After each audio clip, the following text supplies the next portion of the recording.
എൻ്റെ ഏറ്റവും ഫേവററ്റ് ഡയറക്ടറാണ് മെൽ ഗിബ്സൺ എന്ന് പറയുമ്പോൾ നമ്മുടെ അപ്പോകാലിപ്റ്റോയുടെ ഒക്കെ ഡയറക്ടർ. അപ്പോൾ ആളുടെ വേറൊരു സിനിമയുണ്ട് 2004 പുറത്തിറങ്ങിയ പാഷൻ ഓഫ് ദ ക്രൈസ്റ്റ്. ഈ സിനിമ നമ്മുടെ യേശുവിൻ്റെ അവസാനത്തെ 12 മണിക്കൂറാണ് ഈ പടത്തിൽ കാണിക്കുന്നത്. യേശുവിനെ കുരിശിലേറ്റുന്നതും അതൊക്കെയാണ് അത് ക്യാപ്ചർ ചെയ്ത് വെച്ചിരിക്കുന്നത്. എന്താ പറയുക, ലൈക്ക് ഇതിനകത്തെ കാസ്റ്റിങ്, യേശുവായിട്ട് അഭിനയിച്ചിരിക്കുന്ന ആൾ, ആ കാസ്റ്റിങ് പക്ക ആപ്റ്റ്. നമുക്ക് യേശുവായിട്ട് തന്നെ തോന്നും പടം കാണുമ്പോൾ. അതുപോലെ ഇതിനകത്തൊരു സീക്വൻസ് ഉണ്ട്, ഈ ചാട്ടവാറം കൊണ്ട് അടിച്ചിട്ട് ബാക്കിയുള്ള തൊലി പൊളിഞ്ഞു പോകുന്ന സീക്വൻസ് ഉണ്ട്.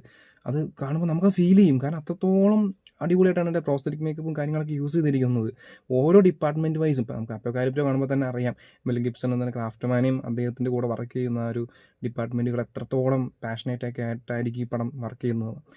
അത് തന്നെയാണ് ഈ സിനിമയിലും പറയാനുള്ളത്. ടെക്നിക്കൽ വൈസൊക്കെ ടോപ്പ് നോച്ചാണ്, അതിനെക്കുറിച്ചൊന്നും പറയാനില്ല. സ്റ്റോറി ടെല്ലിംഗ് വൈസും അടിപൊളിയാണ്. ലൈക്ക് നമുക്കത് ഫീൽ ചെയ്യും ഈ പടം കണ്ടുകൊണ്ടിരിക്കുമ്പോൾ. ഇമോഷൻസ് ഭയങ്കരമായിട്ട് ഫീൽ ചെയ്യും, കൺവേ ആവും. ഞാൻ പറയുകയാണെങ്കിൽ നിങ്ങൾ വൺസ് ലൈഫിൽ ഒരു പ്രാവശ്യം കണ്ടിരിക്കേണ്ട സിനിമയാണ് പാഷൻ ഓഫ് ദ ക്രൈസ്റ്റ് എന്ന് പറയുമ്പോൾ. എനിക്ക് തോന്നുന്നു കുറേ പേര് കണ്ടിട്ടുണ്ടാവും. ഇൻ കേസ് ആരെങ്കിലും കാണാത്തവരുണ്ടെങ്കിൽ ഇത് കണ്ടിരിക്കുക. വൺ ഓഫ് ദ ബെസ്റ്റ് മൂവിയാണ്. മെൽ ഗിബ്സണിൻ്റെ അടിപൊളി ഡയറക്ടോറിയലിൽ വന്ന കിടിലം പടം. പടത്തിൻ്റെ പേര് പാഷൻ ഓഫ് ദ ക്രൈസ്റ്റ്.